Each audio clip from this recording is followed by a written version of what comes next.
Hey guys, it's Liv. Welcome back to my channel. Today I am doing a what I eat in a day video where I show you all of the delicious vegan meals that I ate in a day.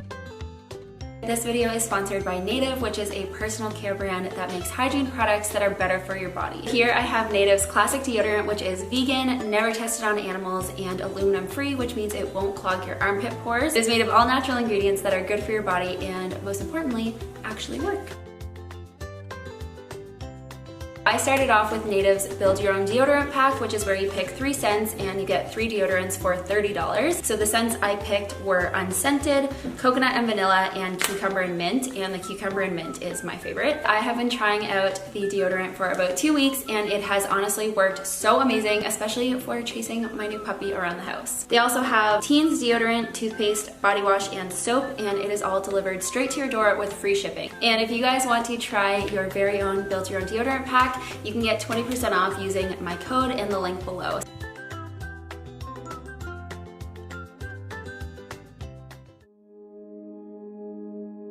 Okay, to make the chocolate banana bread smoothie, it is so easy. You are going to use some non-dairy milk. I used oat milk, unflavored protein powder, frozen bananas, cinnamon, and some dairy-free chocolate chips, and just blend that up until it's all smooth.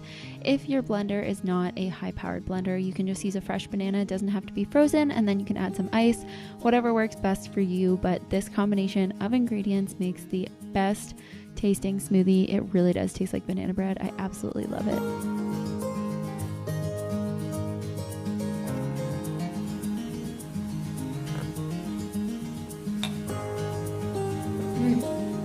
Adding cinnamon to a banana smoothie just makes it taste like banana bread, I guess. I don't know. It's good.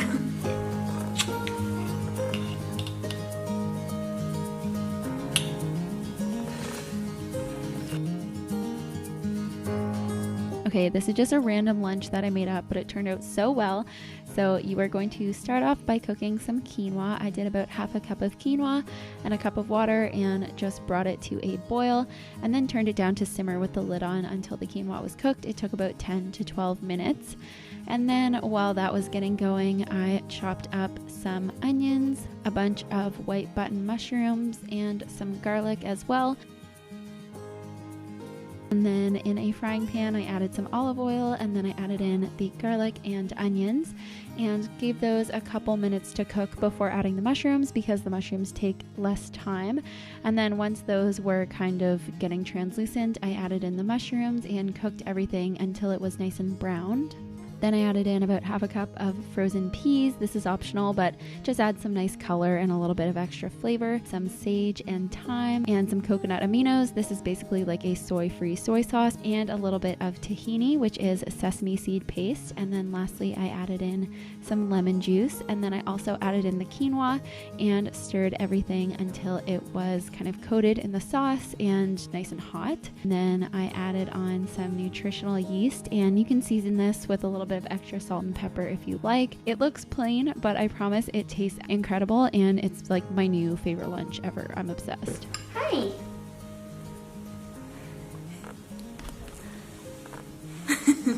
Ready for her post-breakfast pre-lunch nap. I'll just describe what this tastes like so that you guys, because it honestly just looks like a bowl of mush, and I feel like you're gonna be like, but you should actually try it. But it's amazing. It's like herby, salty, not super tangy. You could add more lemon if you wanted. You can't really taste the tahini, I don't find, because the salt really balances it out, so it doesn't taste like bitter. And then it's just a little bit cheesy from the nutritional yeast. And quinoa is packed with protein, so it's just like a really solid, filling lunch that won't make you feel gross. It's not like super overfilling, but it'll definitely keep you full.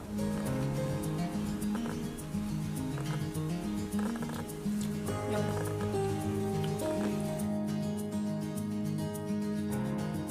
Okay, so you want to add 2 Beyond Meat Burger patties into a bowl, followed by the breadcrumbs and mixed spices, and then just use a fork to mix that all together until it's combined. Next, you want to use your hands to form about 1 to 2 tablespoon size balls of the mixture, and then you should have about 14 meatballs in total. And you can add those to a frying pan with just a little bit of oil and fry them until they are brown on all sides. Meanwhile, you can cook your pasta, and I'm using this super fun and colorful curly pasta that I got from the bulk store.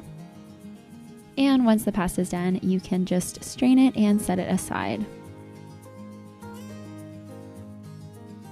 Once the meatballs are done, you can remove them from a pan and just put them in a bowl or on a plate. And then back into that same frying pan, you should still have some oil left over. You can add your onion, peppers, and mushrooms and cook them until the onion is softened and everything starts to get a little bit browned. At that point, you can add your meatballs back in along with a jar of marinara sauce, a little bit of non-dairy milk just to cut the acidity and thin it out a little bit, and then just stir that all together. At this point, you can add anything else you like, salt and pepper, some nutritional yeast, or some extra spices, and then you also want to add the pasta and stir that all together until everything is coated. Then you're just going to pour that into a casserole dish and add some vegan cheese on top if you would like. It makes it really delicious. So we used a mixture of a couple different kinds just to have different textures and flavors, because as you guys probably know, vegan cheese has come a long way, but I still find it best to use a few different kinds at once just to kind of have the most authentic cheesiness. And then you want to bake that for about 15 minutes or until the cheese is melted on top, and then you are ready to serve it. I cannot believe how simple this is and how amazing the meatballs turned out. The texture was perfect and they cooked so perfectly. They didn't get dried out in the oven or anything like that. So I know you guys are going to absolutely adore this pasta bake. Thank you guys so much for watching this video. I really hope you enjoyed it. Let me know if you have used Beyond Meat patties to create anything other than burgers. I love how similar it is to meat, where you can just kind of form it into whatever you want and it cooks just like regular meat. It's absolutely crazy, and I just think it is the best invention ever. Don't forget to give this video a thumbs up and subscribe, and I will see you all in the next one. Bye!